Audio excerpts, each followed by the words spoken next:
We are informed by people who know more than us that there is something called familiar spirits, and that the designation, familiar, denotes less of the type of spirit or demon and more of its behavior. It hides itself in the familiar, some idea or feeling we have that feels, not foreign but familiar to us, and we suppose, this hostile spirit feeds off us, however it works. Now I am using the words, there are people that know more than us, and use the words, however it works, deliberately so that I can escape the marvelous prison of the narcissistic psychosis and anesthesia of the certainty and pride of being right. I saw a man on the internet recently. He is some leader of the Adventist church, and all I could think of as I listened to him is the prison of rightness his mind is in, and our minds are especially vulnerable to fall into this mindless rightness through theology, because the mind finds value in theology, the sense of I alone know the truth of all things, and it can be very satisfying, and this satisfaction makes us blind even as our theology may be correct. Here is one example of where a familiar spirit may be hiding inside. Imagine a man feeling like there is still a small boy inside him who looks up bewildered at wild life.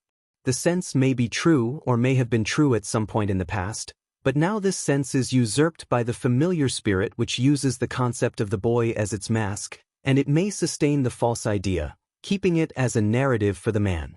Another example is the concept of being angry because I was hurt by others. So the strategy for the mind is to use anger as an immediate impulse, scorching things around them quickly in justification, or at least the perception of justification. I am allowed to burn with anger. So here the familiar spirit has usurped the concept, taken it as its mask, and stirs it towards the human as a narrative.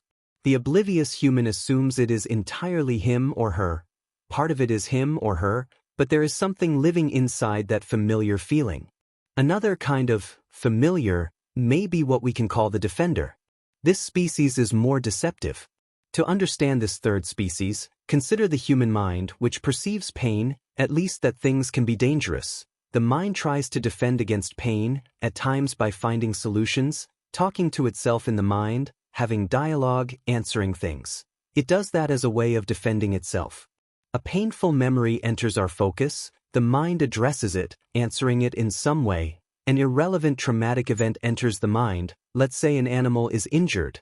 Now the mind feels forced to address it, give answer to it, find a solution even if the solution is to give the image some thought.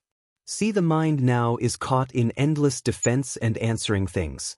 A familiar spirit can sit right in this thought dynamic, stirring our minds to the bondage of such a thought process.